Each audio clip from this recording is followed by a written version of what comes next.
Yeah. Manners, you know?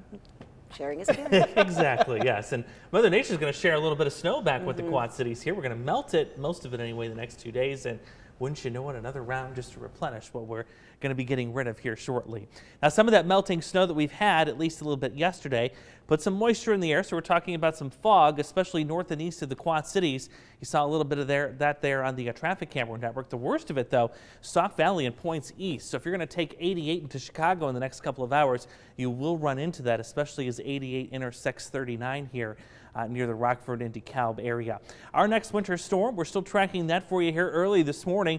The energy still far out in the Pacific Ocean here, but it will be getting on shore in the next 24 hours or so. And once it does, we're going to get a better reading, if you will, of some of that energy associated with it, and we'll fine-tune the track of where the heaviest snow is going to be falling. But already significant chunk of the state of Missouri and Illinois under a winter storm watch, and it does include a couple of our hometowns here, especially south of the Quad Cities.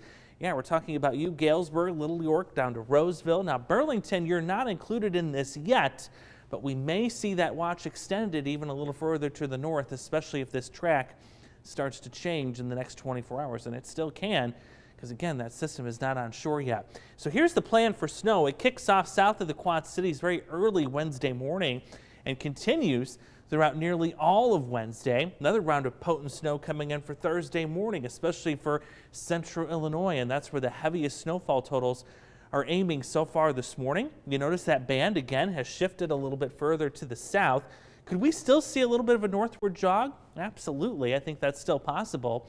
And if you actually look at the local snowfall amounts here of how much we can expect, it's going to be a really sharp cutoff with this. We see this quite often in the Quad Cities where you go from a dusting and then you go 30 miles to the south and there's a lot more snow on the ground. So it looks like right now for the Quad Cities about 2 to 3 inches or so. Heavier amounts, once you get into the purple, that's 3 to 6 inches. And then even heavier amounts in the darker purple, that's 6 to 9 inches for Monmouth, Galesburg, south of Kewanee and Princeton. Those are the areas that are likely going to see that winter storm watch potentially expanded. But where you're seeing this here, the pink, that's where Future Track is indicating more than a foot of snow. And that's for places like Peoria, Champaign, Urbana, Bloomington, Normal. Yeah, there's going to be a lot of travel problems, especially for Wednesday as you head further to the south and east. No problems for us here today. We're going to be comfortable by this afternoon into the low 40s with abundant sunshine. Now that wind's going to kick up a little bit, but that's what helps us get above freezing. We'll still keep melting some of this snow even through tonight. Increasing clouds and temperatures still above freezing as we get down to 34. And then tomorrow, some of the first signs of that storm system taking shape. Future Track trying to want to paint a couple of snow showers and rain snow mix here tomorrow evening.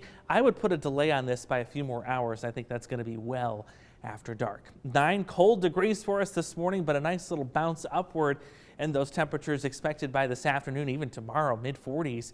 And then the snow will begin for Wednesday. Tricky travel Wednesday and Thursday morning before that system wraps up and gives us quiet weather going into the weekend.